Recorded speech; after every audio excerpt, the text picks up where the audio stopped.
செயலை எடுத்திருக்கிறீங்க. தலைவர் இந்த காலத்தினுடைய தேவையை கருத்துல கொண்டு ரொம்ப ஒரு சீரிய கருத்தை மக்கள்கிட்ட கொண்டு போய் சேர்க்கணுங்கிற ஒரு எண்ணத்துல இன்றைக்கு இருக்கிற சூழ்நிலையில தமிழ் தேசியத்தை பேசியே ஆக வேண்டும் அப்படிங்கிற ஒரு விஷயத்துக்காக இந்த பிறந்த நாள்ல அந்த மாநாட்டை அறிவிச்சிருக்கிறாரு. அதை கொண்டு போய் மக்கள்கிட்ட சேர்க்கிற ஒரு மிகப்பெரிய அளப்பரிய பணியின் ஒரு ஒரு பகுதியா இந்த ஆக்கப்பூர்வமான இந்த பணியை எடுத்த பிசிக்கு ஐடி விங் அந்த குரூப்ல இருக்கிற எல்லாருக்கும் முதல்ல என்னுடைய வாழ்த்துக்களையும் பாராட்டுகளையும் தெரியப்படுத்துகிறேன். இதுக்கு முன்னுரை வழங்கிய வேதாரண்ய மூர்த்தி அவர்களுக்கும், நிறைவாக நன்றி உரை வழங்க காத்திருக்கின்ற வினோத் அவர்களுக்கும் வாழ்த்துக்களை தெரியப்படுத்திக் கொள்கிறேன். இப்ப நாம பேச போற தலைப்பு சாதி ஒழிப்புல ஜனநாயக சக்திகள் அப்படிங்கிற ஒரு தலைப்பை கொடுத்துருக்கிறீங்க. அப்படி பேசும்போது நாம அந்த வேளச்சேரி தீர்மானத்தை பத்தி லேசா அப்படி கோட் பண்ணாம இதை ஆரம்பிக்க முடியாது. அதுக்கு முன்னாடி விடுதலை சிறுத்தை கட்சி பல்வேறு விதமான ஒரு அந்த பிராண்ட் பண்றது, முத்திரை குத்துறது, நம்மளை பலவீனப்படுத்துறதுக்கான பல்வேறு விதமான சோதனைகள் எல்லாம் தாண்டி தான் இந்த அளவுக்கு இந்த ஒரு வளர்ச்சியை, ஒரு அங்கீகாரத்தை நம்ம அடைஞ்சிருக்கிறோம்.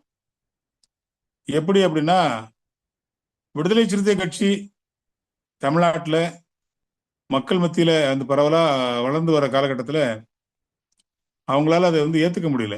சாதியவாதிகளால ஏத்துக்க முடியல. குறிப்பா எல்லாராலுமே ஏத்துக்க முடியல. ஏன்னா எல்லோருடைய மனசுலையும் சாதிங்கிறது விதையா விதைக்கப்பட்டு அப்படியே அப்படியே ஆலமரமா விருட்சமா வளர்ந்து காலங்காலமா இருக்கு. அத ஒரு குறிப்பிட்ட காலத்துல ஒரு குறிப்பிட்ட நபரால இல்ல ஒரு குறிப்பிட்ட இயக்கத்தால ஒரு குறிப்பிட்ட தலைவரால அதை மாத்திர முடியுமா அப்படின்னா அதுக்கு வாய்ப்பு இல்லை. அப்படி செய்ய முடியாது. அதுக்கு உதாரணம் தான் உலகமே போற்றக்கூடிய மிகப்பெரும் புரட்சியாளர் டாக்டர் பாபா சாஹேப் அம்பேத்கர் அவர்களாலேயே முடியாம கிட்டத்தட்ட ஒரு விரக்தியோட உச்சத்துக்கு போய் தன்னோட வாழ்நாளை முடிச்சுக்கிட்ட மாதிரியான ஒரு சூழ்நிலை தான் அவரோட வாழ்க்கை நமக்கு சொல்ற பாடம். அவர் கடைசியா நமக்கு சொல்லிட்டு போன பாடம் என்னன்னா, மிக கடினமான இந்த சாதி ஒழிப்புங்கிற தேரை நான் என்னால முடிஞ்ச வரைக்கும் நான் முன்னாடி எடுத்து வந்திருக்கிறேன். நீங்க அதை தொடர்ந்து இழுக்கணும். அது முடியலனா கூட பரவாயில்ல, பின்னாடி விட்டுறக்கூடாது அப்படிங்கிற ஒரு கோரிக்கையை வச்சுட்டு தன்னுடைய வாழ்நாளை அவர் நிறைவு செஞ்சிட்டார்.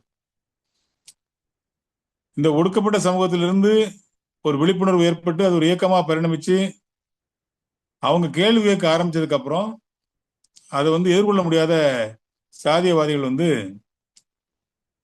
அவங்களுக்கு ரவுடிகள் அப்படிங்கிற ஒரு முத்திரை ஸ்டிக்மா குத்துறாங்க. அவங்க ரவுடி பசங்க, விடுதலை சிறுத்தைகள்னால ரவுடிங்க அப்படிங்கிற ஒரு இதை குத்துறாங்க. அதை பரவாயில்ல, அவங்கள திரும்ப திரும்ப அவங்களே சொல்லுவாங்க. அதை ஒரு இயக்கமா அல்லது ஒரு கட்சியா ஒரு அமைப்பா அதை ஒத்துக்க முடியாம அந்த மாதிரியான ஒரு விஷயத்த பண்ணாங்க. அவங்க கொஞ்சம் வளர்ந்து ஒரு காவல்துறை அலுவலகத்துல போயிட்டு போலீஸ் ஸ்டேஷன் எல்லாம் போய் அவங்க உட்கார்ந்து தனக்காக பேசுறது மட்டும் இல்லாம தன்னை சார்ந்தவர்களுக்காக பேச ஆரம்பிச்ச உடனே அவங்க பேசுற அந்த பேச்சை கட்ட பஞ்சாயத்து, விடுதலை சிறுத்தை கட்சினாலே கட்ட பஞ்சாயத்து பண்றவங்க அப்படிங்கிற மாதிரியான ஒரு பிராண்ட், ஒரு முத்திரை அதை குத்தி அதை அப்படியே தொடர்ந்து பேசிட்டு இருந்தாங்க. அது காலப்போக்கில் அதெல்லாம் அப்படியெல்லாம் இல்லை, அவங்க நியாயமா பேசுறாங்க, நியாயத்துக்காக போராடுறாங்க, சரியாதான் பேசுறாங்க அப்படிங்கிற மாதிரியான ஒரு அது கடந்து வந்ததுக்கு அப்புறம் அது ஒரு சாதி கட்சி, திருமாவளவன் ஒரு சாதி தலைவர், சாதி கட்சியினுடைய தலைவர் அப்படிங்கிறத தொடர்ந்து பேசினாங்க. அது ரொம்ப காலமா அப்படியே போயிட்டு இருந்துச்சு. நீ என்ன பேசினாலும் எங்க பேசினாலும் அது சாதி கட்சி அப்படின்ற மாதிரி முத்திரை குத்துற மாதிரியான சூழ்நிலை தொடர்ந்து செஞ்சுக்கிட்டு இருந்தாங்க. இதெல்லாம் பாத்தீங்கன்னா ஒரு குறிப்பிட்ட கட்சி தான் பண்ணுதா இல்ல ஒரு குறிப்பிட்ட இடைநிலை சமூகம் தான் பண்றாங்களா அப்படின்னா அது இல்லை. காவல்துறை பண்ணும், ரெவன்யூ டிபார்ட்மெண்ட்ல உள்ள அதிகாரிகள் பண்ணுவாங்க, நமக்கு தோழமை கட்சியில இருக்கிற கட்சிகளே அந்த அந்த கட்சியில் இருக்கிற மாவட்ட செயலர் பண்ணுவாங்க, ஒன்றிய செயலர் பண்ணுவாங்க, எதிர்கட்சியா இருக்கிறவங்க பண்ணுவாங்க.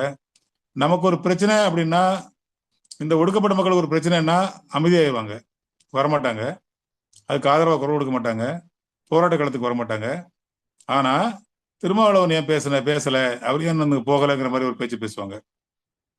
இது தொடர்ந்து நம்மளை ஒரு சாதிக்கான தலைவர், ஒரு சாதிக்கான கட்சி நடத்துறவர், அந்த இயக்கத்தில் இருக்கிறவங்க எல்லாம் ஒரு சாதிக்கான பிரச்சனையை பேசக்கூடியவங்க, அவங்களால அதுதான் முடியல, அதுதான் செய்யணும் அப்படிங்கிற ஒரு திணிப்பு, ஒரு ஸ்டிக்மா, ஒரு முத்திரை குத்துறது, இத தொடர்ந்து பேசிட்டு இருந்தாங்க. அதெல்லாம் உடைச்சி மக்கள் மத்தியில நாம நிக்கணுங்கிறத புரிஞ்சுக்கிட்டு, இது இந்த ஸ்டிக்மாவை நம்ம உடைக்கணும் அப்படின்னா மைய நீரோட்ட அரசியல்ல நம்ம கட்சியை வந்து பங்கெடுக்கணும். அப்படி பங்கெடுக்காம இந்த மக்களுக்கான அதிகாரத்தை நம்ம வென்றெடுக்க முடியாது. இந்த மக்களுக்கான அதிகாரத்தை வென்றெடுக்கணும் அப்படின்னா நாம அதிகாரத்தை நோக்கி நகரணும். குறிப்பா விடுதலை சிறுத்தை கட்சி அதிகாரத்தை நோக்கி நகரணும். அப்படி அதிகாரத்தை நோக்கி நகரணும் அப்படின்னா இந்த தேர்தல் அரசியல்ல வெற்றி பெற்றா தான் அது முடியும். அப்ப நாம தனிப்பட்ட முறையில் நின்று ஜெயிக்க முடியுமானா அதுக்கு ஒரு சாத்தியம் இல்லை.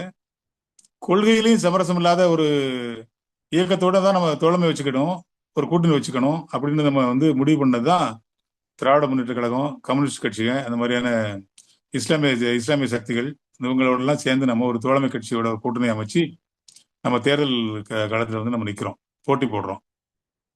ஏன் அப்படி போட்டி போடுறோம் அப்படின்னு சொன்னா, தலித்துகள் மட்டுமே வாக்களித்து வெற்றி பெறக்கூடிய ஒரு தொகுதி 214 தொகுதி ஏதாவது ஒரு தொகுதி இருக்கானா அப்படி இல்லை. இல்ல தலித்துகளை மட்டும் அரசியல வந்து ஒருங்கிணைச்சலாமா, தலித்துகளான ஒரு ஒருங்கிணைப்பு சாத்தியமா அப்படின்னா அதுக்கு வாய்ப்பு இல்லை. அவங்க திமுகவிலையும் அந்த சமூகத்தில் இருந்து இருப்பாங்க, அதிமுக இருப்பாங்க, இன்னும் சொல்ல போனா பாஜக கூட அவங்க இருப்பாங்க. சோ அப்ப தலைவர் என்ன முடிவு பண்றாரு, இதை வந்து நாம வந்து சாதியா ஒருங்கிணைக்கிறது சாத்தியம் இல்லை, அப்படி செய்யக்கூடாது, அப்படி செஞ்சா அது ஜனநாயகத்துக்கு எதிரானது, அது அனைவருக்குமானதா இல்லை. அரசியல் அங்கீகாரத்தை வென்றெடுக்கணும் அப்படின்னா வெகுஜன மக்கள்கிட்ட போய் தான் நம்ம வந்து அந்த இதை கலந்து அங்கிருந்து அந்த அதிகாரத்தை அங்க இருக்கிற அந்த ஆதிக்க புத்திய சமப்படுத்தணும் அப்படின்னு சொன்னா அவங்களோட நம்ம வந்து கலந்துதான் இந்த அரசியலை ஜெயிக்க முடியுங்கிறத உணர்ந்துதான் தலைவர் என்ன பண்றாரு, அந்த வேளச்சேரி தீர்மானத்தை 2008 கடைசியில அதை செய்யறாரு. அந்த தீர்மானம் அப்படின்னா மேம்போக்கா இல்லை, இந்திய அரசியல் வரலாற்றுல எந்த ஒரு அரசியல் கட்சி தலைவரும் செய்ய துணியாத ஒரு காரியத்தை செய்யறாரு. அரசியல் கட்சி அந்த அந்த இயக்கத்தை முழுமையா கலைக்கிறார். தலைவர் உள்ளிட்ட அனைத்து பொறுப்புகளையும் முழுமையா கலைக்கிறார். கலைச்சிட்டு அவர் என்ன பண்றாரு, 2 விதமான ஒரு செயலை செய்யறாரு. பெருவாரியா இருக்கிற அந்த கட்சியில பெருவாரியா இருக்கிற தலித் சமூக அந்த தோழர்கள் அவங்க முதல்ல இந்த இயக்கத்துக்கு வரும்போது தலைவர் வந்து அவங்களுக்கு வச்ச வேண்டுகோள் இல்லை அவங்களுக்கு வச்ச அந்த கோரிக்கை, என்னை நம்பி நீங்க வரும்போது மிகப்பெரிய ஒரு அரசியல்ல ஒரு பதவியை அல்லது ஒரு எம்எல்ஏ ஆயிடலாம், இல்லை எம்பி ஆயிடலாம், மிகப்பெரிய பொருள் ஈட்டிடலாம் அப்படிங்கிற மாதிரியான ஒரு சுயநல நோக்கத்தோட நீங்க என்ன நோக்கி நீங்க வரணும்னா அது வந்து சாத்தியம் இல்லை, அப்படி வரக்கூடாது. அப்படி எண்ணத்தை தூக்கி மூட்டை கட்டி வைத்து விட்டு ஒரு கையில் வாக்கரிசியை எடுத்து அது வந்து வாக்கரிசி போட்டுக்கிட்டு வர மாதிரி எண்ணத்தோட நீங்க வரணும். முதல் தலைமுறை, நம்முடைய தலைமுறை போர் புரியணும், வருங்கால தலைமுறை இந்த நாட்டை ஆளணும் அப்படிங்கிற எண்ணத்தோட என்ன நோக்கி வாங்க அப்படின்னு அழைப்பு விடுத்து அதை நம்பி அதை ஏற்றுக்கொண்டு அவரோடு இணைந்து களத்துக்கு வந்த ஆயிரம் இளைஞர்கள் வந்து தலித் இளைஞர்கள் தான் வந்தாங்க. ஸோ அப்படி வர்ற அவரை நம்பி அந்த களத்துக்கு வந்து நிக்கிற உயிரை கூட கொடுக்க தயாரா இருக்கிற அந்த இளைஞர்களுக்கு அவர் என்ன அறிவுறுத்தல் வழங்குறாரு அப்படின்னா, இது அனைவருக்குமான கட்சியா நம்ம பிரகடனப்படுத்துறோம், அரசியல் கட்சியா நம்ம பிரகடனப்படுத்துறோம். அப்படி நம்ம அதை வந்து அந்த அந்த விஷயத்தை நம்ம சொல்லும் போது எல்லோரும் இந்த கட்சிக்கு வாங்க நம்ம அழைப்பு கொடுக்க போறோம். குறிப்பா தலித் அல்லாதவர்கள், இஸ்லாமியர்கள், கிறிஸ்தவர்கள், அது மாதிரியான சிறுபான்மை மக்கள் எல்லாம் சேர்ந்து பெண்கள் எல்லோரும் இந்த கட்சிக்கு வாங்க அப்படின்னு சொல்லி நம்ம அழைப்பு கொடுக்க போறோம். நம்முடைய அழைப்பை ஏற்று வரக்கூடிய அந்த தலித் அல்லாதவர்களா இருக்கட்டும், சிறுபான்மை மக்களா இருக்கட்டும், அவங்க வர்றவங்க கட்சியில நமக்கு பின்னாடி வந்தவங்களா இருப்பாங்க. அப்ப சீனியாரிட்டி அவங்ககிட்ட இருக்காது. நம்முடைய கொள்கையை உண்மையை கொண்டு வரவனும் இருப்பான். இல்ல அவனை காப்பாத்திக்கிறதுக்கு, அவனோட குற்றப்பின்னணியை மறைக்கிறதுக்கு, இல்ல அவனோட வழக்கு சார்ந்த பிரச்சனைகளை சமாளிக்கிறதுக்கு, இல்ல தொழில் சார்ந்த ஒரு பாதிப்புல இருந்து தன்னை காப்பாத்திக்கிறதுக்கு ஒரு சுயநல நோக்கத்தோடு கூட வரலாம். அப்படி வந்தாலும் நாம வந்து அவனுக்கான ஒரு முன்னுரிமையை நம்ம கொடுக்கணும். அவர்கள் வந்து என்ன பொறுப்புகளை விரும்புறாங்களோ அந்த பொறுப்புகளை அவங்களுக்கு கொடுக்கணும். அதுபோக மீதமுள்ள பொறுப்புகளை நம்ம எடுத்துக்கிட்டு அவங்களையும் அரவணைச்சு நம்ம எந்த வெறுப்பும் இல்லாம அவங்களோடு இணைந்து நம்ம வந்து களத்தில் நிற்கணும் அப்படிங்கிற அறிவுறுத்தலை தன் நம்பி வந்த அந்த தம்பிகளுக்கு, அந்த தியாகத்தை புரிய வந்த தம்பிகளுக்கு அறிவுறுத்தலை வழங்குறார். நான் தலித்துகள், சிறுபான்மை மக்கள் அவங்க எல்லாம் வர்றவங்களுக்கு அவர் என்ன சொல்றாரு அப்படின்னா, இது அனைவருக்குமான கட்சி, குறிப்பா உங்களுக்கான கட்சி, உங்களுக்காக நாங்கள் குரல் கொடுத்து போராட நாங்கள் தயாரா இருக்கிறோம். அது மக்கள் மன்றமா இருந்தாலும் சரி, சட்டமன்றமா இருந்தாலும் சரி, நாடாளுமன்றமா இருந்தாலும் சரி, ஆர்ப்பாட்ட களமாக இருந்தாலும் சரி, இந்த கட்சி வந்து பாரபட்சம் இல்லாத ஒரு கட்சியா, சமரசம் இல்லாத ஒரு கட்சியா நாங்கள் களத்தில் நின்று போராடக்கூடிய கட்சி, என்னுடைய தலைமையில் இருக்கிற கட்சி அந்த காரியத்தை தொடர்ந்து செய்யும். நீங்களும் வாங்க, உங்களுக்கான குரலா இந்த கட்சி செயல்படும், உங்களுக்கு பாதுகாப்பான ஒரு இயக்கமா இருக்கும் அப்படின்னு சொல்லி அழைப்பு கொடுக்கிறார். அதுக்கப்புறம் நிறைய நான் தலித்துகள் உள்ள வராங்க.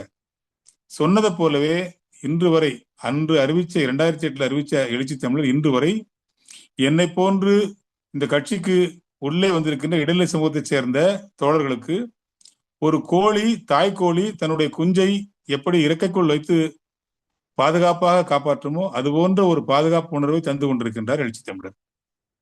இதெல்லாம் நடந்துச்சு. அப்ப இந்த விஷயத்த இந்த சாதியவாதிகளால ஏற்றுக்கொள்ள முடியல. இது வெற்றி அடையுமா அப்படின்னு யோசிக்கிறான். அதெல்லாம் சாத்தியம் இல்லை அப்படின்னு சொல்றான். இப்ப உதாரணத்துக்கு என்ன சொல்லுவாங்கன்னா, போய் அந்த கட்சியில சேர்ற, நம்ம சமூகத்துல இவர் கட்சி நடத்துறாருல, அவர் இயக்கம் நடத்துறாருல, நீ அதுல இருக்கலாம்ல அப்படிங்கிற மாதிரி சொல்லுவான். அந்த கட்சியில போய் இருந்தேன்னா ஒரு 5 வருஷம் 10 வருஷத்துல உனக்கு ஒரு பதவி வந்துடும்ல. இவங்க என்னைக்கு தேர்தலில் ஜெயிச்சு வர போறாங்க? ஒரு எம்எல்ஏ ஆகிட முடியுமா? ஒரு சேர்மன் ஆகிட முடியுமா? ஒரு எம்பி ஆக முடியுமா? இங்க ஏன் போற அப்படிங்கிற மாதிரியான ஒரு பேச்சை பேசுவாங்க. அதாவது அந்த சாதியின் பெருமை, சுயசாதி பெருமை பேசி நம்ம மேல அக்கறை இருக்கிற மாதிரியான பேசி அந்த துவேஷமான மனநிலை அந்த ஒடுக்கப்பட்ட மக்கள் மேல இருக்கிற மனசுல இருக்கிற துவேஷமான மனப்பான்மையை மறைமுகமா அப்படின்னு சொல்லுவான். இதையெல்லாம் தாண்டி தலைவர் நேசித்தவர்கள் இங்க இந்த கட்சியினுடைய உண்மையான அந்த கொள்கைகளை புரிந்து கொண்டு, ஆகா இது ஒரு மிகப்பெரிய இயக்கமா இருக்குது, ஒரு ஜனநாயக சிந்தனை உள்ள இயக்கமா இருக்குது, தன்னலம் இல்லாத ஒரு இயக்கமா இருக்குது, தனக்கான ஒரு வாழ்க்கையை அமைக்காம இந்த மக்களுக்கான வாழ்க்கையை அர்ப்பணிச்ச பெருந்தலைவர் காமராஜருக்கு அப்புறம் இந்த மண்ணில் இருக்கிற ஒரு அடுத்த காமராஜரா செயல்படக்கூடிய ஒரு எழுச்சி தமிழரா இருக்கிறாரு.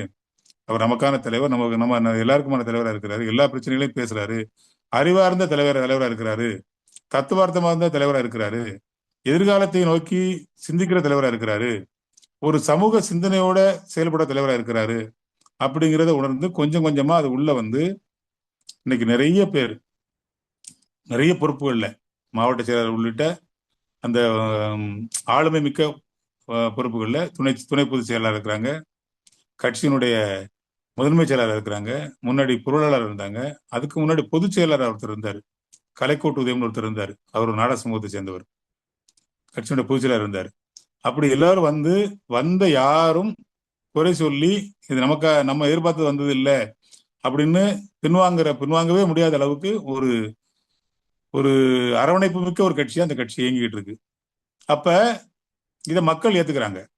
தலைவர் பேசுற அந்த பேச்சை, முன்னெடுக்கிற போராட்டத்தை, அனைவருக்குமான விஷயங்களை அவர் குறிப்பா பிற்படுத்தப்பட்ட மக்களுக்கு ஏற்படுத்தக்கூடிய பிரச்சனைகளுக்கு முதல் போராட்ட கலக குரலா இருக்கிற எழுச்சி தமிழர் குரலை பார்த்து எல்லாரும் அதை ஏத்துக்கிறாங்க. அதனுடைய வெற்றியினுடைய அடையாளம் தான் நாம ஜெயிச்சு வச்சிருக்கிற 2 நாடாளுமன்ற தொகுதி உறுப்பினர்களையும், கடந்த தேர்தலில் 4 பேர் நம்ம சட்டமன்ற உறுப்பினர் வச்சிருந்தோம். அதுல 2 நான் தலித்து, ஒரு மன்னிர் சமூகத்தை சேர்ந்த அண்ணன் எஸ் பாலாஜி இருந்தாரு, இஸ்லாமிய சமூகத்தை சேர்ந்த அவர் ஆளூர் ஷானவாஸ் இருந்தாரு. அந்த 4 பேர்ல பாதிக்கு பாதி நான் தலித்தா இருந்தாங்க. ஸோ 4 பேர் நம்ம ஏகப்பட்ட உள்ளாட்சி பிரதிநிதிகள், நிறைய துணை மேயர் இருக்கிறாங்க, நிறைய கவுன்சிலர் இருக்கிறாங்க. இதெல்லாம் பார்த்து இந்த வெற்றியின் மூலமா தேர்தல் அங்கீகாரத்தை நம்ம பெறுறோம். ஸோ அங்கீகரிக்கப்பட்ட ஒரு அரசியல் கட்சியா நம்ம பரிமாணம் பெறுறோம். இப்பவும் நம்ம மேல ஒரு முத்திரை குத்த பாக்குறான். என்ன குத்துறான்? இவர் திமுகவுக்கு ஆதரவு அதிகமாக இது பண்றாரு, திமுகவோட சொம்பு, திமுகவோட எடுப்பு, திமுகவோட அந்த ஒரு அறிவிக்கப்படாத தலித் அமைப்பா இருக்கிறாரு, எஸ்சி எஸ்டி பிரிவா இருக்கிறாரு, இப்படின்னு வன்மமான பிரச்சாரங்களை தொடர்ந்து ஒவ்வொரு காலகட்டத்திலையும் நம்ம மேல ஏதாவது ஒரு ஸ்டிக்மாவை குத்தி நம்மளை ஐசோலேட் பண்ண பார்ப்பான். ஐசோலேட் பண்ணா தனிமைப்படுத்த பார்ப்பான். அதுதான் அவனோட நோக்கமா இருக்கு. எல்லா கட்சிக்காரங்களும் கொடியேற்றிருப்பாங்க, அங்க எல்லா கட்சியினுடைய கொடியும் பறக்கும். ஆனா விடுதலை சிறுத்தை கட்சியினுடைய கொடி அதோடு சேர்ந்து பறந்தா அவன் வைக்கிற கோரிக்கைன்னா, ஒட்டுமொத்த கொடிகளை கூட நாங்க இறக்கிடுறோம், அங்க பறந்துட்டு இருக்கிற 6 கொடிகளை கூட நாங்க இறக்கிறோம், 7வது ஒரு கொடி அது விடுதலை சிறுத்தை கட்சி கொடி பறக்கக்கூடாது அப்படின்னு சொல்லி எல்லா கட்சிக்காரனும் டக்குன்னு சாதியவாதியா வந்துருவான், நமக்கு எதிரான வந்துருவான். அது என்ன பார்வைன்னா, விடுதலை சிறுத்தை கட்சியினுடைய கொடியை ஒரு அரசியல் கட்சியினுடைய கொடியா பாக்குறது இல்லை, விடுதலை சிறுத்தை கட்சியினுடைய தலைவர் எழுச்சி தமிழரை ஒரு அரசியல் கட்சியினுடைய தலைவரா பாக்குறது இல்லை, நம்முடைய கட்சியை ஒரு அரசியல் கட்சியா பாக்குறது இல்லை. அப்ப இந்த பார்வை எல்லா சமூக மக்கள்கிட்டையும் அது மறைமுகமா இருக்கும், வெளிக்காட்ட மாட்டான். அவன் பேசுவான், தலைவர் நல்லவர் தான், அந்த கட்சியில திரும்ப நல்லவர் தான், ஆனா அவங்க தொண்டர்கள் அந்த மாதிரி இல்லை அப்படின்னு சொன்னா அவர் தலைவர் நம்மளை பிரிச்சு பாக்குறதில்ல. அது ஒரு யுக்தி. உண்மையிலே தலைவர் மேல அக்கறையா, உண்மையிலே தலைவர் மேல பாசமா, உண்மையிலே தலைவரை ஏத்துக்கிட்டானா? அப்படி இல்லை. ஆனா இது எல்லாத்தையும் முறியடிச்சிட்டு வர்றார் யாரு? எழுச்சி தமிழர் தொல்காப்பியன் திருமாவளவன், நம்முடைய அண்ணன். அவர் வந்து எல்லாத்தையும் முறியடிச்சிட்டு வந்துருக்கிறார். எதனால, எதன் மூலமா அப்படின்னு சொன்னா, தொடர்ந்து களத்துல நிக்கிற சமரசமில்லாத போராட்ட குணத்தினாலையும், கட்சி தோழர்களை அரவணைச்சு போற அந்த குணத்தினாலையும், தோழமை கட்சிகளுக்கு நேர்மையான நம்பகமான ஒரு உறவா இருக்கிற அவருடைய குணத்தினாலையும், எல்லா பிரச்சனைகள்லையும் அறிவார்ந்த பதில பேசக்கூடிய ஒரு ஆளுமையான தலைமையினாலையும் அவர் வந்து ஸ்கோர் பண்ணிக்கிட்டே வந்துட்டு இருக்கிறார். ஒவ்வொன்றா ஸ்கோர் பண்றாரு. நாம பெரிய தளபதியா இருந்து இந்த கட்சியை வளர்த்தமா, நம்முடைய பெரிய தொண்டர்களா இருந்து தியாகம் பண்ணி இந்த கட்சியை வளர்த்து அவருக்கு துணை இருந்தோமா அப்படின்னு பார்த்தா அது இல்லைன்னு தான் நம்ம சொல்லணும். தலைவர் வந்து செயல்பட்ட விதம், தலைவருடைய பங்களிப்பு, அதுல நம்முடைய பங்களிப்புன்னு பாத்தீங்கன்னா அது வந்து மிகச்சிறிய அளவுல, அவர் எதிர்பார்த்த அளவுக்கு இல்லாத மிக குறுகிய அளவுல தான் நம்முடைய பங்களிப்பு இங்க இருக்கு. இது எல்லாத்தையும் சேர்த்து ஒட்டுமொத்தமா அவர் தூக்கிட்டு போறதுக்கு காரணம் அவருடைய உழைப்பு, அவருடைய தொடர் உழைப்பு, அவருடைய அர்ப்பணிப்பு, அவருடைய தியாகம், அவருடைய அறிவார்ந்த திட்டமிட்ட செயல்பாடு. இதுதான் வந்து சமரசம் இல்லாத செயல்பாடு. இதுல இந்த சமரசம் இல்லாத செயல்பாடு நான் எதை சொல்றேன் அப்படின்னு சொன்னா, உங்களுக்கு நிறைய பேருக்கு தெரிஞ்சிருக்கா இல்லையான்னு தெரியல. நான் ஒரு விஷயத்தை சுட்டிக்காட்ட விரும்புறேன். பொன் ராதாகிருஷ்ணன் வந்து நம்முடைய தமிழக பாஜகவுடைய தலைவராக இருக்கிறார். அப்ப நம்ம 2014 நம்ம வந்து எலெக்ஷனை சந்திக்கிறோம். அப்போ திமுக கூட நம்ம கூட்டணி வச்சு நம்ம சந்திக்கிறோம் நம்ம. அப்ப அவங்க வந்து பாஜக வந்து நமக்கு ஆஃபர் கொடுக்குறாங்க. கேபினெட் மினிஸ்டர் இப்ப இருக்கிற விடுதலை சிறுத்தைகள் கட்சி அப்ப இல்லை. அப்ப நமக்கு இவ்வளவு பொருளாதார பலம் இல்லை. இத்தனை மக்கள் பிரதிநிதிகள் நம்ம வந்து தேர்ந்தெடுக்கப்படலை. இந்த அங்கீகாரம் அப்ப இல்லை. இன்னும் சொல்ல போனா ரொம்ப கஷ்டப்பட்டுக்கிட்டு இருக்கோம். நம்ம பணத்துக்கெல்லாம் அவ்வளவு கஷ்டம், தடுமாறிட்டு இருக்கிறோம். அந்த மாதிரி சூழ்நிலையில பெரிய ஆஃபர் கூட கேபினெட் மினிஸ்டர் நீங்க வந்து எங்களுடைய இணைஞ்சு செயல்படணும்னா பரவாயில்ல, எதிர்ப்பை குறைச்சிக்கிட்டே இருந்தாலே போதும், நீங்க உங்களுக்கு என்ன வேணாலும் செய்யறோம் அப்படின்னு சொல்றது. அந்த ஆஃபரை வந்து நேர்ல வந்து சொன்னாரு. அப்புறம் வந்து போன் மூலமா ட்ரை பண்ணாரு. ஒரு முறை அவர் போன் பண்ணி பேசும்போது நான் தலைவர் பக்கத்துல இருக்கிறேன். நான் வந்து ஒரு பிரச்சாரம் நடந்துகிட்டு இருக்கேன். அந்த பிரச்சாரத்துல வந்து இங்க நம்ம வள்ளூர் கூடத்துல முடிச்சுட்டு துறைமுகத்துக்கு போயிட்டு இருக்கிறோம். நான் பக்கத்துல இருக்கிறேன். மத்தியான நேரம் என்னோட சேர்ந்து சாப்பிட்றதுக்கு ஒப்புதல் கொடுத்துருக்கிறாரு. சாப்பாடுலாம் ரெடி பண்ணிருக்கோம். ஆனா அந்த அதெல்லாம் தாண்டி போயிடுச்சு நேரம். பசி தாங்கல. தலைவர் வந்து ஒரு டப்பால வந்து பொரி, கொஞ்சம் உடைச்ச வேர்க்கடல, கொஞ்சம் அந்த பட்டாணி இதெல்லாம் சேர்த்து போட்டு அதை சாப்பிட்டுட்டு தண்ணி குடிச்சிட்டு வந்துட்டு இருக்கிறாரு. 2 மணிக்கு மேல 3 மணி ஆகிட்டு இருக்குது. பிரச்சாரம் இன்னும் போகணும். மத்தியான சாப்பாடு இல்லை. எப்போ சாப்பிட போறோம்னு தெரியல. அந்த நேரத்துல அண்ணன் ரவிக்குமாரன் மூலமா பொன் ராதாகிருஷ்ணன் பேசுறாரு. இந்த ஆஃபர் கொடுக்குறாரு. சென்னை ஏர்போர்ட்ல நீங்க ஏறணும், அங்க போனா வந்து பதவி ஏற்கணும், அங்கிருந்து திரும்பி அங்க வரும்போது கேபினட் மினிஸ்டரா வந்துடலாங்கிற மாதிரி சொல்றாரு. நான் எதுக்காக இதை சொல்றேன் அப்படின்னு சொன்னா, இன்னைக்கு சொல்றாங்க இல்லையா, அதிகாரத்தை நோக்கி வந்து அவசரப்பட்டு போயிடுச்சு விடுதலை சிறுத்தை கட்சி, தாவேகா கூட வந்து ஒரு மினிஸ்டருக்காக போயிட்டாங்க அப்படிலாம் சொல்றாங்க இல்லையா. இதெல்லாம் ஒண்ணுமே இல்லை. மத்திய அமைச்சர், கேபினட் மினிஸ்டர், அப்பெல்லாம் நம்ம இவ்வளவு வலிமை இல்லை. அந்த காலகட்டத்திலேயே நமக்கு வேலை பேசினாங்க. அதை ஏற்காத எழுச்சி தமிழரா இன்னைக்கு இந்த தமிழ்நாட்டில் அரசியல்ல வந்து ஒரு மினிஸ்டரை வந்து ஏத்துக்கிட்டு அதுக்காக தடம் மாறுவார் அப்படி இல்லை. இதெல்லாம் எதுக்காக நான் சுட்டிக்காட்ட விரும்புறேன்னா, இப்படிப்பட்ட அவருடைய செயல்பாடு தான் அவரை தனித்துவமா காட்டிச்சு. எத்தனையோ வட மாநிலங்களில் உள்ள தலித் தலைவர்கள்லாம் சமரசம் ஆயிட்டாங்க.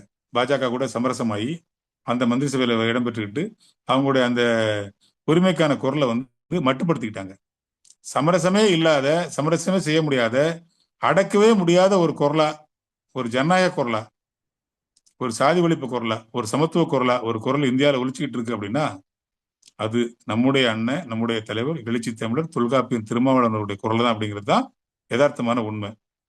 இந்த செயல்பாடு தான் நம்முடைய கட்சியை வந்து அடுத்த கட்டத்துக்கு நம்ம நகர்த்தி கொண்டு போய் வெற்றியினுடைய என்ன எந்த எந்த எங்க கொண்டு நிப்பாட்டுது அப்படின்னா, திருமாவளவன் யாரை கை காட்டுறாரோ, விடுதலை சிறுத்தை கட்சி யாரை ஆதரிக்குதோ அந்த கட்சி தான் ஆட்சி செய்ய முடியுங்கிற சூழ்நிலை உருவாக்குது. உங்களுக்கு 2019 தேர்தலில் வந்து தேசம் காப்போம் பேரணி ஒரு பேரணி நடத்துறாரு, அதை ஒருங்கிணைக்கிறாரு. அந்த பேரணி இந்தியாவே திரும்பி பார்க்க வச்சுது.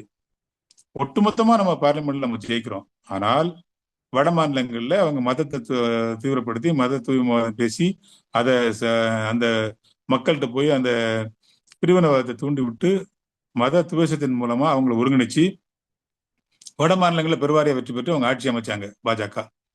நாம தென் மாவட்டங்கள்ல வந்து முழுக்க நம்ம ஜெயிச்சு வச்சிருக்கிறோம்.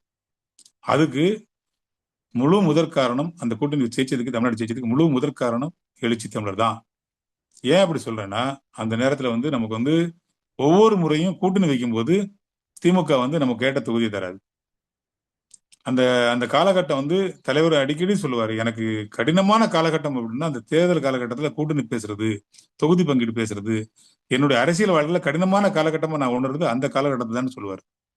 ஆனாலும் என்னுடைய கட்சிக்கு எத்தனை தொகுதி, நான் கேட்ட எந்த தொகுதி அப்படின்னு இந்த கட்சி நலன், சுயநலம் பார்க்காம நாட்டின் நலன் என்ன, கூட்டணி நலன் என்ன அப்படின்னு பார்த்து அதுக்கப்புறம் தான் கட்சியினுடைய நலன் பார்த்து முடிவெடுக்கிற தலைவராக இருந்தார். 2021 வட மாவட்டங்கள்ல குறிப்பா விடுதலை சிறுத்தை கட்சியினுடைய ஓட்டு முழுசா டிரான்ஸ்பர் ஆனதுனாலதான், அப்படியே நம்முடைய வாக்கு வங்கி அவங்களுக்கு கிடைச்சனாலதான் நிறைய தொகுதிகளில் திமுக ஜெயிச்சிச்சு. திமுக கூட்டணி பெரும்பான்மை பெறுவதற்கு நாம தான் காரணமா இருந்தோம்.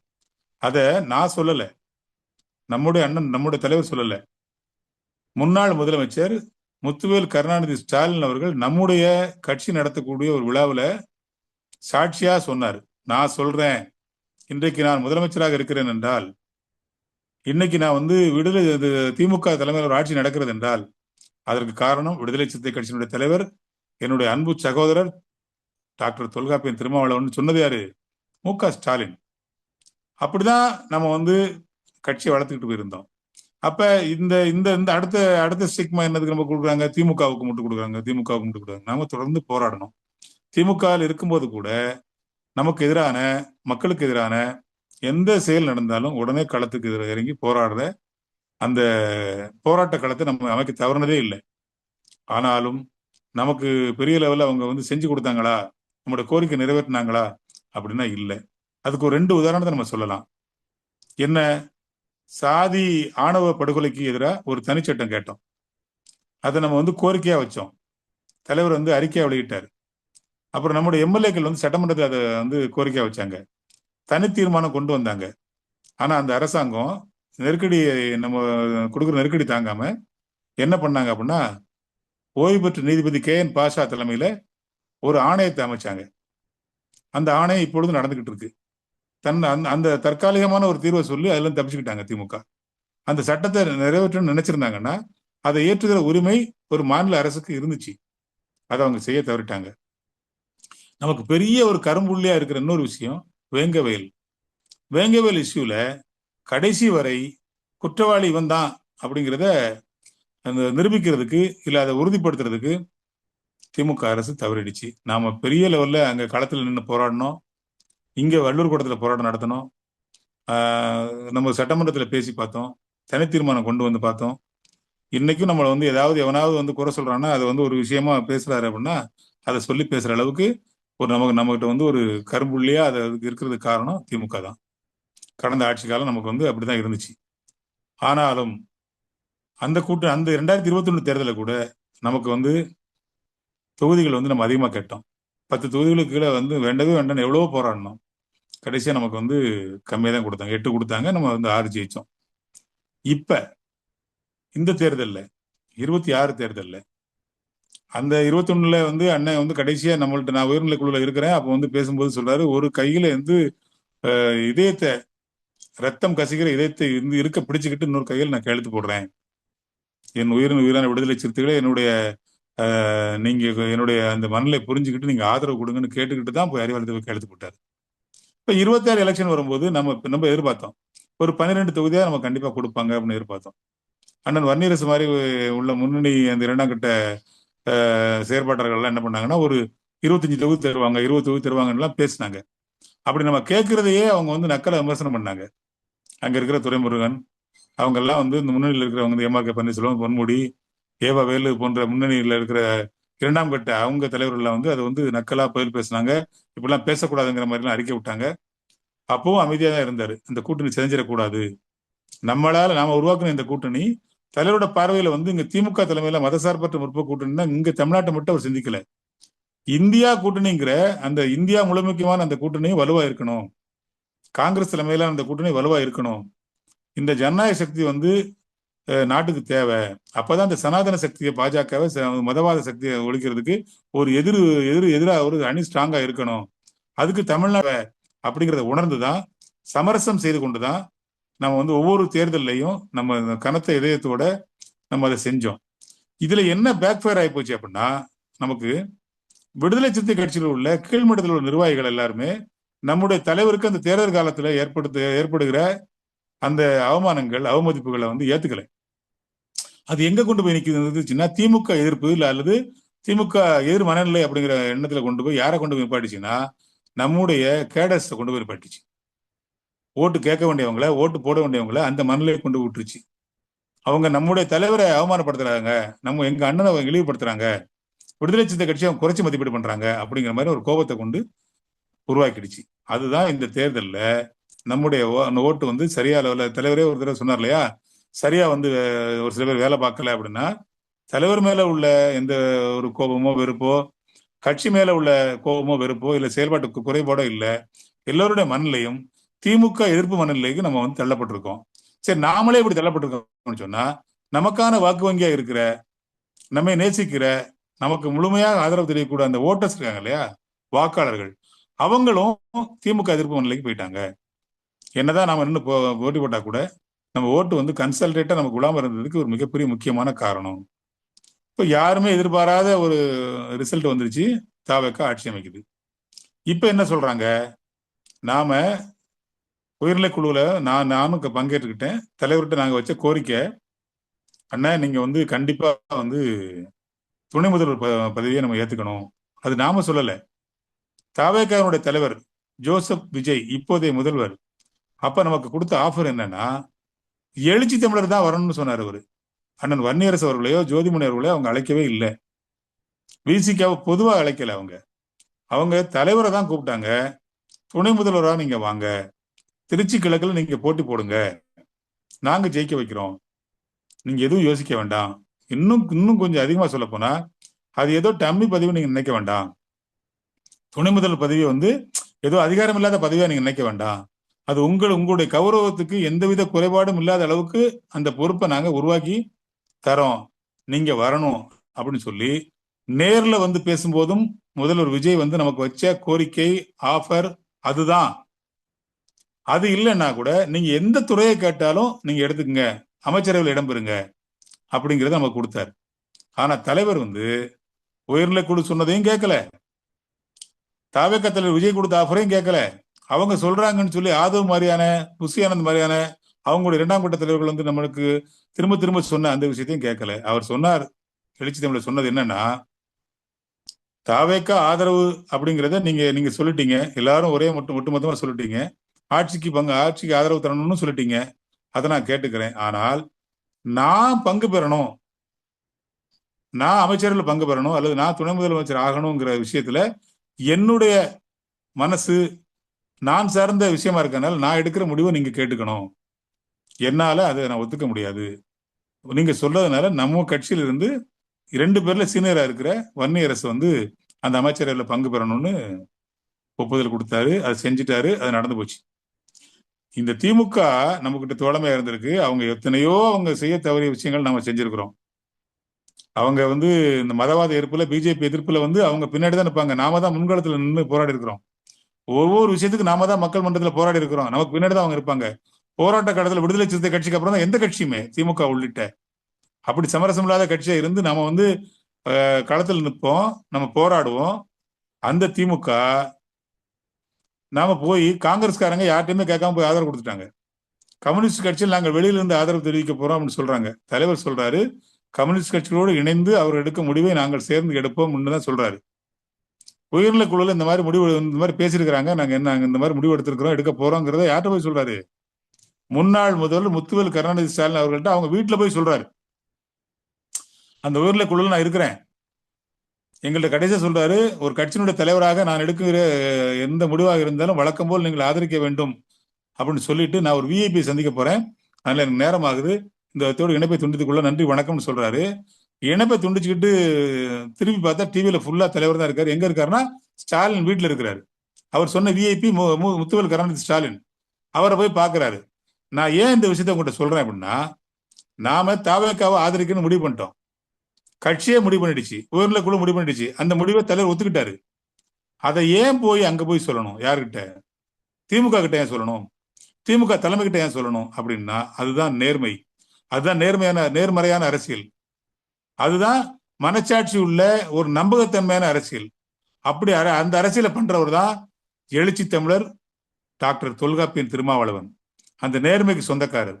அவருடைய அந்த நேர்மை தான் இன்னைக்கு அவருடைய தனித்துவம்.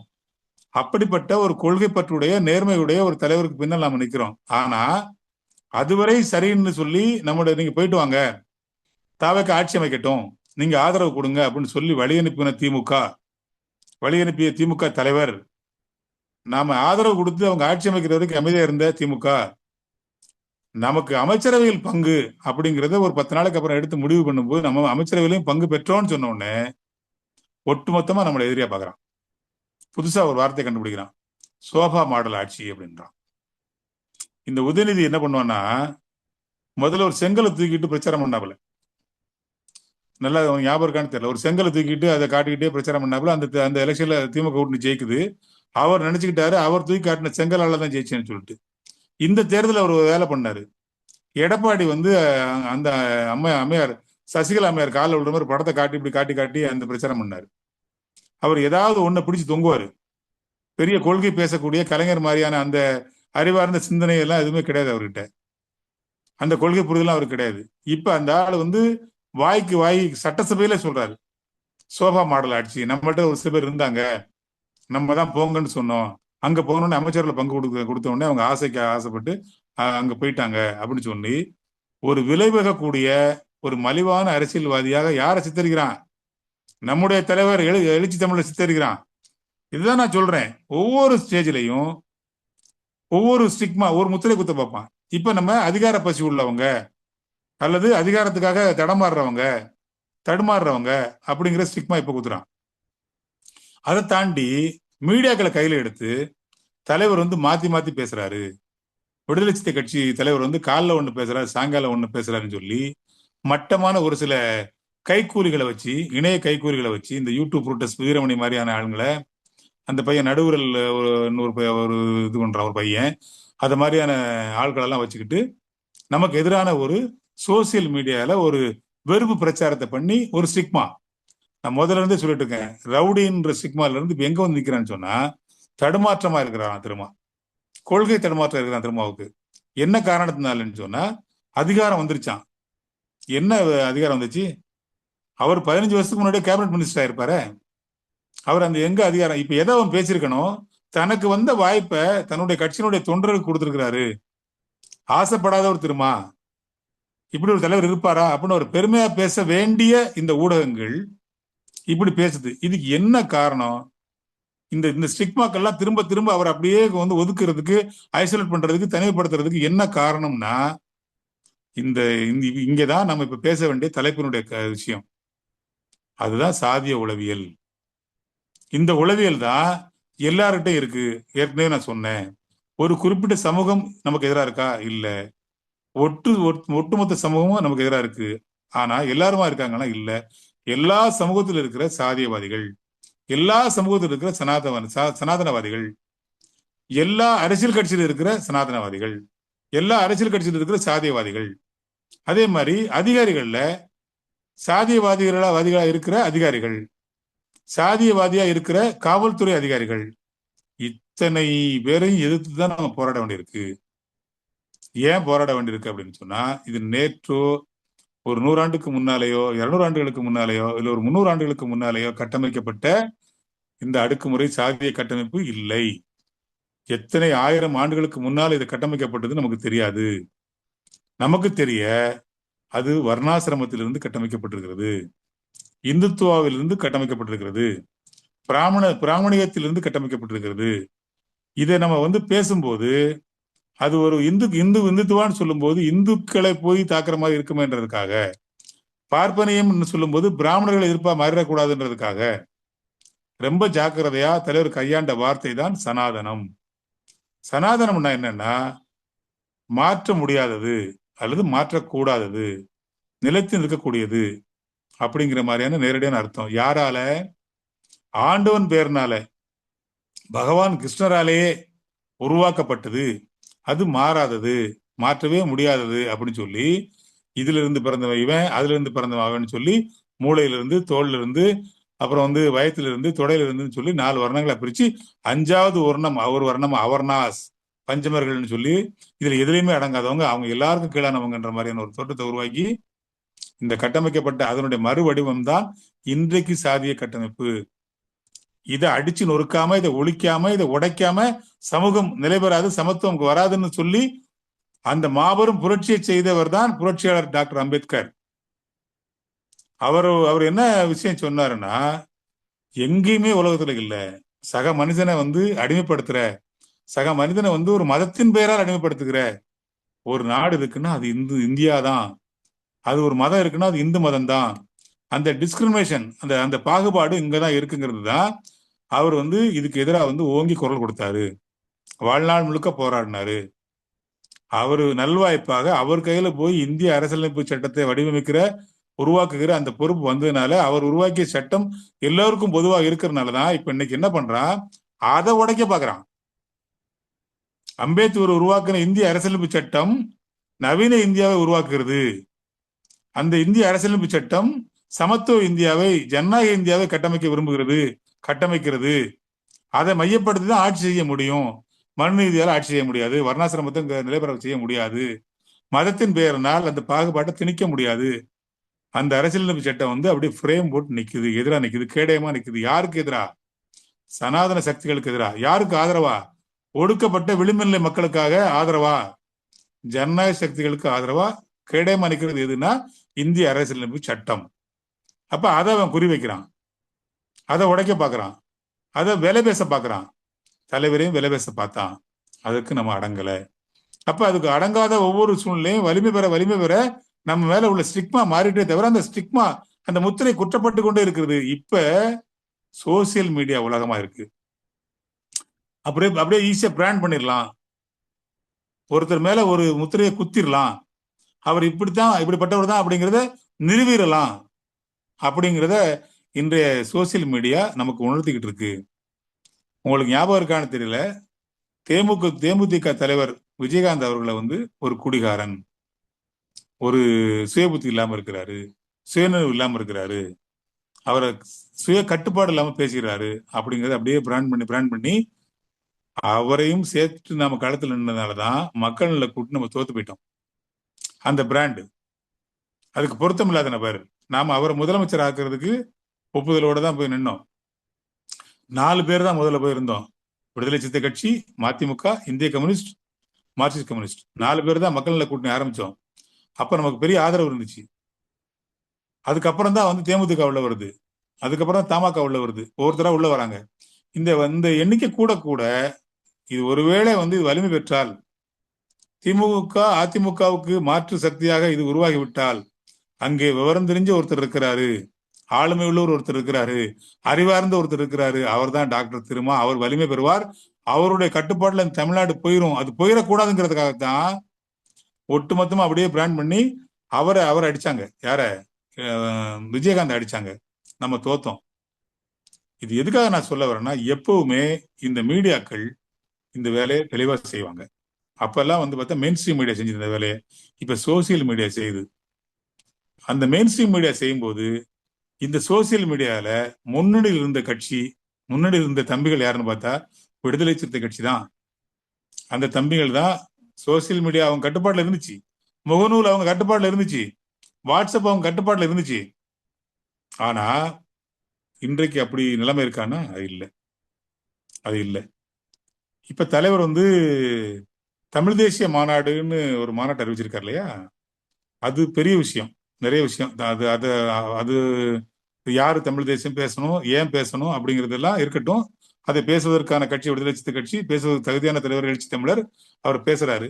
அதுல நான் ஒரு பாயிண்ட் என்ன சொல்றேன் அப்படின்னா, தமிழ் தேசியம் அப்படின்னு சொல்லி தமிழர்களாக ஒருங்கிணையணும்னா சாதியை ஒழிச்சு சாதி இல்லாத தமிழர்களாக ஒருங்கிணையணும் அப்படிங்கிறத நம்ம சொல்றோம். பிசிகா சொல்றது, எழுச்சி தமிழர் சொல்றாரு.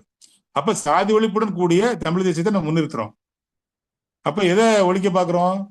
நம்முடைய முதன்மை கொள்கையான சாதி ஒழிப்பு கொள்கையை இங்க கொண்டு வரோம். தமிழ் தேசிய மாநாட்டு மூலம் நம்ம சொல்ல வர்றது என்ன? சாதி ஒழிப்பு. அப்ப இது என்ன மாநாடு? தமிழ் தேசிய எழுச்சி மாநாடு.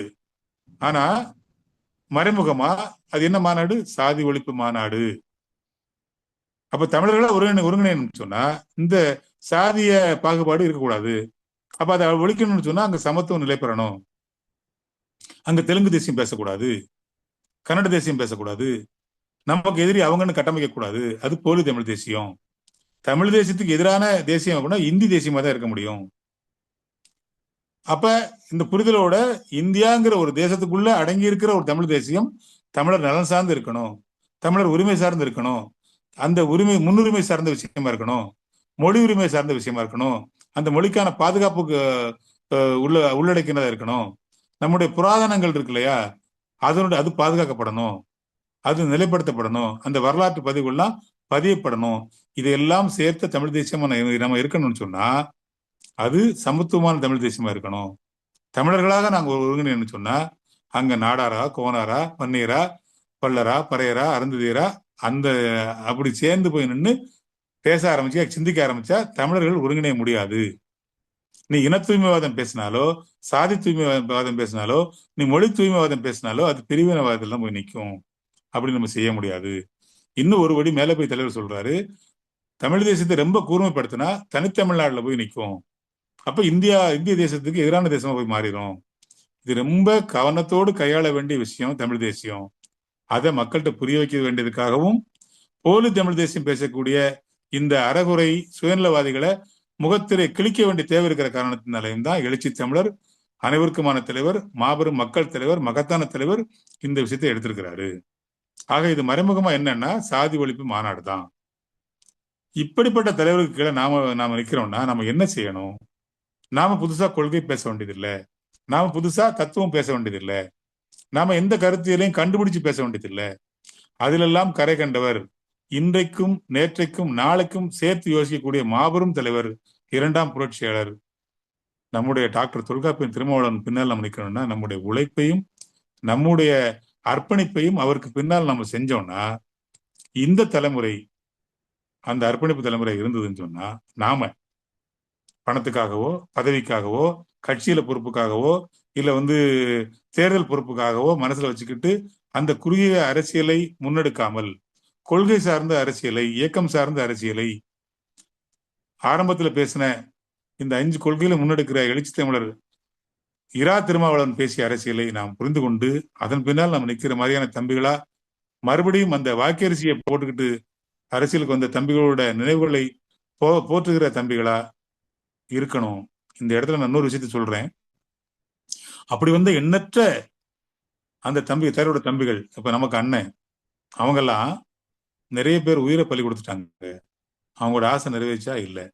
நிறைய பேர் பல வழக்குகள் வாங்கியிருக்கிறாங்க. அவங்களோட ஆசை நிறைவேற்றா இல்லை. அவங்க இந்த கட்சியில அடையாளப்படுத்தப்படாம இருக்கிறாங்க. எந்த முக்கியமான பொறுப்புலும் இல்லாம இருக்கிறாங்க. அவங்க யாருன்னே தெரியாத அளவுக்கு இன்றைய தலைமுறை இருக்கு. நம்ம இருக்கிறோம். இன்னைக்கு மாவட்ட செயலரா, மாநில செயலாளரா, முதன்மை செயலாளரா, துணைப்பொதுச் செயலாளர் இருக்கிற நிறைய பேருக்கு கட்சிக்கு முதுகெலும்பா இருந்தவங்க, கட்சிக்கு ரத்தமா இருந்தவங்க, கட்சிக்கு உயிரா இருந்த நிறைய பேரை பத்தி தெரியல. தலைவர் இடையில கூட சொன்னாரு, பழைய போராளிகளோட அந்த உழைப்பை பாராட்டி அவங்களுக்கு விருது கொடுக்கணும்னு சொன்னாரு, அடையாளப்படுத்தணும்னு சொன்னாரு. அது இன்னும் நிறைவேறாமலே இருக்குது. இதையெல்லாம் உள்வாங்கிய நாம ஒரு கொள்கை போராளியா நாம இந்த இயக்கத்துல இருக்கணுங்கிறது தான் இந்த கலந்துரையாடல் மூலமா நான் சொல்ல வர விஷயம். அதுல ஒரு விஷயம் என்னன்னா, நாம எவ்வளவுதான் செயல்பட்டாலும் இன்றைய காலகட்டத்துக்கு சமூக ஊடகம் சோசியல் மீடியா மிகப்பெரிய பங்காற்றிக்கிட்டு இருக்கு. நாம அதை சமகாலத்துக்கு அவங்களுக்கு போட்டி போடுற அளவுக்கு நம்முடைய கட்டமைப்பு வலுப்படுத்த தவறி இருக்கிறோம். கட்சி தவறி இருக்கிறது. சமூக ஊடகங்களும் அந்த தொழில்நுட்ப ஊடகங்களும் கரண்ட்ல இருக்கான்னா கரண்ட்ல இல்லை.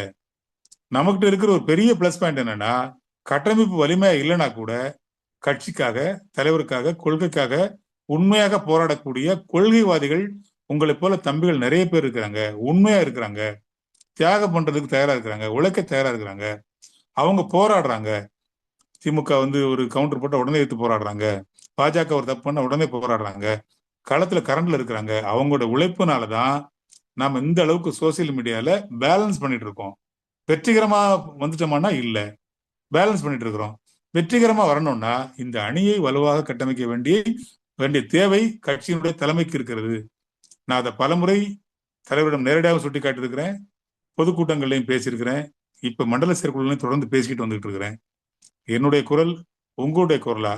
இந்த ஐடி விங் கீழ இருக்கிற எத்தனையோ தம்பிங்க, எத்தனையோ சகோதரர்கள் இருக்கீங்க இல்லையா, அவங்களுடைய குரலா தான் உங்களோட இணைஞ்சு என்னுடைய குரலும் இருந்துகிட்டு இருக்கு. இதை வலுவாக கட்டமைக்க வேண்டிய தேவை இருக்கிறது. இந்த காணொலியின் மூலமாக நான் வைக்கிற வேண்டுகோள், எழுச்சி தமிழர் மரியாதைக்குரிய அண்ணன் தொல்காப்பியன் திருமாவளவன் அவர்களுக்கு இந்த ஐடி விங் நடத்துகிற இந்த கலந்துரையாடல் மூலமாக நான் உங்களுக்கு வைக்கிற ஒரு மாபெரும் வேண்டுகோள், சமூக ஊடகங்களுக்கு முதன்மை செயலரை அறிவிக்க வேண்டும். மற்ற அணிகளுக்கு அறிவித்தது போல 13 மாநில செயலர்களை அறிவிக்க வேண்டும்.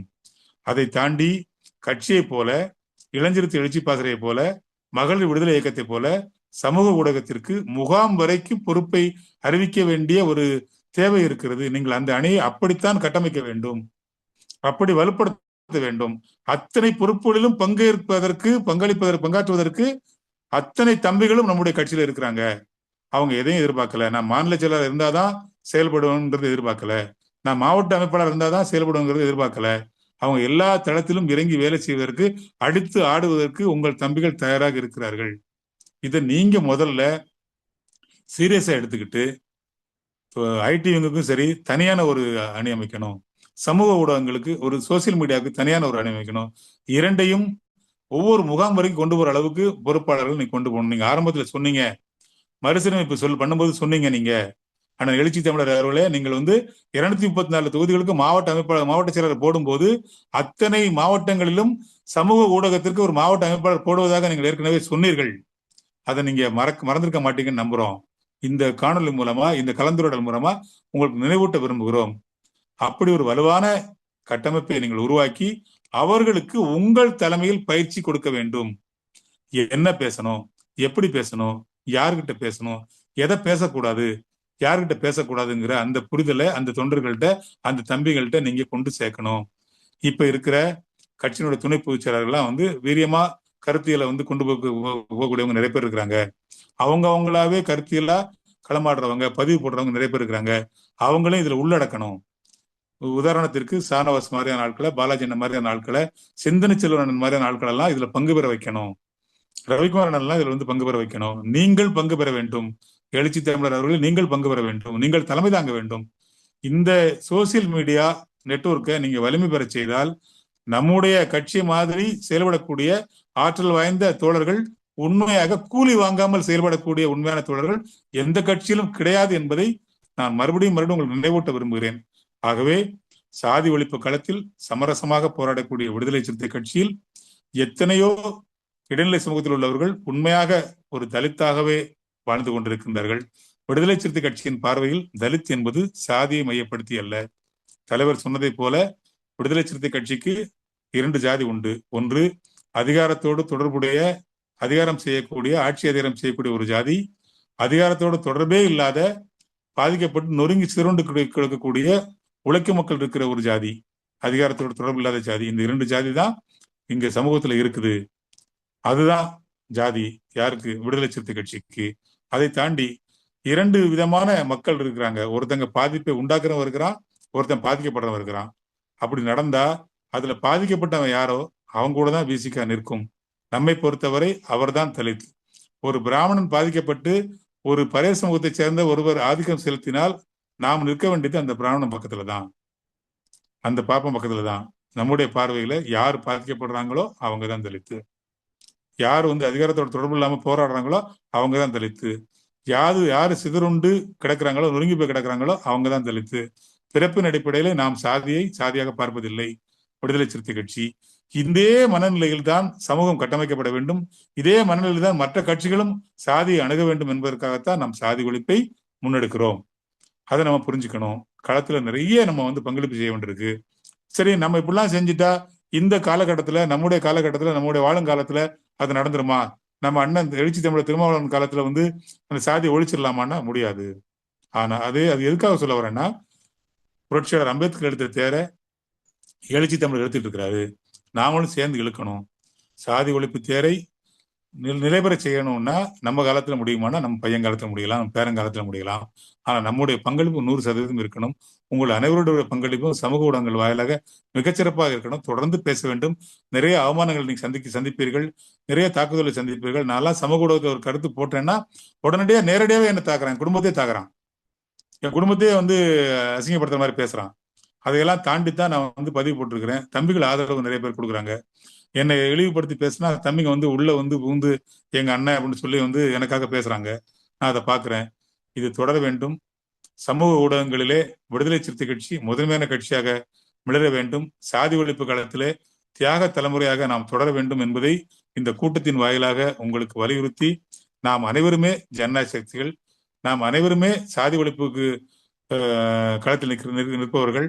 ஆக இடைநிலை சமூகத்தை சேர்ந்தவர்கள் தான் ஜனநாயக சக்திகள் என்று இல்லை. சாதி ஒழிப்பை பேசக்கூடிய அனைவருமே ஜனநாயக சக்திகள். அந்த வகையில் விடுதலை சிறுத்தை கட்சிகள் அனைவருமே சாதி ஒழிப்பு களத்தில் உள்ள ஜனநாயக சக்திகள் தான். ஏனென்றால் ஒரு ஜனநாயகவாதி, ஒரு சமத்துவவாதி, ஒரு சமூக நீதி போராளி வழிநடத்துகிற ஒரு கட்சியில் இடம்பெற்று அவருக்கு கீழே பணிபுரிகிற அனைத்து தோழர்களுமே ஜனநாயக சக்திகள் தான். அந்த வகையில் நானும் ஒரு சாதி ஒழிப்பு காலத்தில் போராடி கொண்டிருக்கக்கூடிய ஒரு ஜனநாயக சக்தி. நீங்கள் அனைவரும் என்னுடைய சகோதரர்கள், நீங்கள் அனைவருமே ஜனநாயக சக்திகள் தான். நம்முடைய தலைமுறை தொடர்ந்து போராடட்டும். வருங்கால தலைமுறை இந்த நாட்டை ஆளட்டும். ஒரு முறையாவது எழுச்சி தமிழர் தமிழகத்தை ஆள வேண்டும் என்கிற நோக்கத்தில் தான் நான் அவரை இளைய காமராஜர் என்று நான் குறிப்பிட்டு பேசுவேன். நிறைய பேர் கேட்பாங்க, ஏன் 2ஆம் புரட்சியாளர்னு சொல்ல மாட்டீங்க, ஏன் வாழ அம்பேத்கர்னு சொல்ல மாட்டீங்க அப்படின்னு சொல்லுவாங்க. அவர் கொள்கையில் அம்பேத்கர் தான், கொள்கையில் அவர் மார்க்ஸ் தான், கொள்கையில் அவர் பெரியார் தான். ஆனால் அந்த மூவருமே தமிழ்நாட்டிலே ஆட்சி கட்டில் அமரவில்லை. இளைய காமராஜர் என்று நான் சொல்வதற்கு காரணம், காமராஜரை போல ஒரு முறை ஆட்சியில் அமர்ந்து இந்த சமூகத்திற்கு மீண்டும் ஒரு முறை காமராஜரை போல ஒரு நேர்மையான ஆட்சியை, ஒரு தூய்மையான ஆட்சியை, ஒரு நேர்மறையான ஆட்சியை எழுச்சி தமிழர் கொடுக்க வேண்டும் என்கிற ஆசையில் தான் நான் அவரை இளைய காமராஜர் என்று சொல்கிறேன். நிறைய பேர் சொல்லுவாங்க அவர் நாடாரு அதனால அவர் பேசுறாருன்னு. இல்லவே இல்லை. நான் என்னுடைய பார்வையில் எழுச்சி தமிழர் இளைய காமராஜராய் ஒரு முறையாவது ஒரு 5 ஆண்டாவது தமிழ்நாட்டை ஆள வேண்டும் என்கிற ஆசைகள் தான் அப்படி சொல்கிறேன். அந்த எண்ணம் உங்களுக்கும் வர வேண்டும். அதுதான் நம்முடைய குறுகிய கால நம்முடைய இலக்காக இருக்க வேண்டும். அதை நிறைவேற்றி சாதி ஒழிப்பு காலத்தில் நம்ம தொடர்ந்து போராடுவோம், வெற்றி பெறுவோம். இந்த நல்ல வாய்ப்பை வழங்கிய உங்கள் அனைவருக்கும் நன்றி கூறி விடைபெறுகிறேன். நன்றி, வணக்கம். நன்றி நன்றி. பல்வேறு பயனுள்ள தகவல்களை, ஆக்கப்பூர்வமான கருத்துக்களை நம்மிடையே வழங்கிய அண்ணன் செல்லத்துறை அவர்களுக்கு நன்றி. அடுத்ததாக நன்றி உரை தம்பி வினோத் அவர்கள் நன்றி உரையாற்றுவார். எவ்வளவு நேரம் பேசியிருப்பேன் தம்பி? 1 hour பேசுறீங்க. 1.25 மணி நேரம் பேசுறீங்க. அடேங்கப்பா, ரொம்ப அதிகம் பேசணும். இல்ல பேசுறதுக்கு தானே நிறைய விஷயம், புதுசா சில விஷயங்கள் நிறைய விஷயம் பேசிருக்கீங்க. நிறைய விஷயம் பயனுள்ள தகவல்கள் நிறைய விஷயம் பேசிருக்கீங்கல்ல. போர் அடிக்கல? இல்ல அதெல்லாம் இல்ல, கேட்டுட்டே இருந்தேன். யாருமே இல்ல, 2 மணி நேரம் போனா மட்டும் இருக்காங்க. ஓகே தம்பி வினோத், நீங்க பேசுங்க. சரிங்கண்ணா சரிங்கண்ணா. இன்னைக்கு நம்மோட அண்ணன் செல்லத்துறை அண்ணா வந்து நம்மோட பேசியிருக்காரு. நிறைய கருத்துக்களை வந்து சொன்னாரு. எளிய முறையில நமக்கு புரியுற மாதிரி நிறைய விஷயங்கள் சொல்லியிருக்காரு. சாதி ஒழிப்பு எதுக்காக இப்ப தேவைப்படுது, தமிழ் தேசியோட பேஸ் என்ன, அதே மாதிரி பாத்தீங்கன்னா வந்து தலைவர் வந்து முதலமைச்சர் ஆகணும் அப்படின்றது மட்டும் இல்லாம முக்கியமான ஒரு அவர் சொன்னதுலயே வந்து எனக்கு பிடிச்ச ஒரு கருத்து என்னன்னா, அண்ணன் செல்லத்துறை சொன்னதுல வந்து பாதிக்கப்பட்ட பக்கம் இருக்கணும். அதாவது ஆங்கிலத்தில் சொல்லணும்னா விக்டிம் சொல்லுவாங்க, விக்டிமாலஜி சொல்லுவாங்க. அதாவது யாரு ஒரு ஆணோ பெண்ணோ இல்ல எந்த சாதியா இருக்கட்டும் இல்ல எந்த மதமா இருக்கட்டும் அவங்க பாதிக்கப்பட்டிருக்காங்கன்னா அந்த பாதிக்கப்பட்ட மக்கள் பக்கத்துல இருந்து நிற்கிறது தான் விடுதலை சிறுத்தையோட ஒரு நோக்கம் அப்படின்னு பல கருத்துக்கள் வந்து அண்ணன் நம்மளோட பகிர்ந்தாரு. அவருக்கு என்னோட மனமார்ந்த நன்றியை தெரிவித்துக் இந்த இந்த ஜூம் மீட்டிங்ல கலந்து கொண்ட அனைவருக்குமே என்னோட வணக்கத்தையும் நன்றியை தெரிவிச்சுக்கிறேன். நாளைக்கும் இதே மாதிரி ஜூம் மீட்டிங் இருக்கு. அனைவரும் கண்டிப்பான முறையில் பங்கு பெறணும். காலங்களுக்கு இருக்கிறேன். நன்றி, வணக்கம். வணக்கம். முடிச்சுக்கலாமா? முடிச்சுக்கலாம். நன்றி நன்றி, வணக்கம். கலந்து கொண்ட அனைவருக்கும் நன்றி. நாளை சந்திக்கலாம் அடுத்த ஒரு தலைப்பில். நன்றி. நன்றி நன்றிங்க. நன்றி அனைவருக்கும் நன்றி. அனைவருக்கும் நன்றி.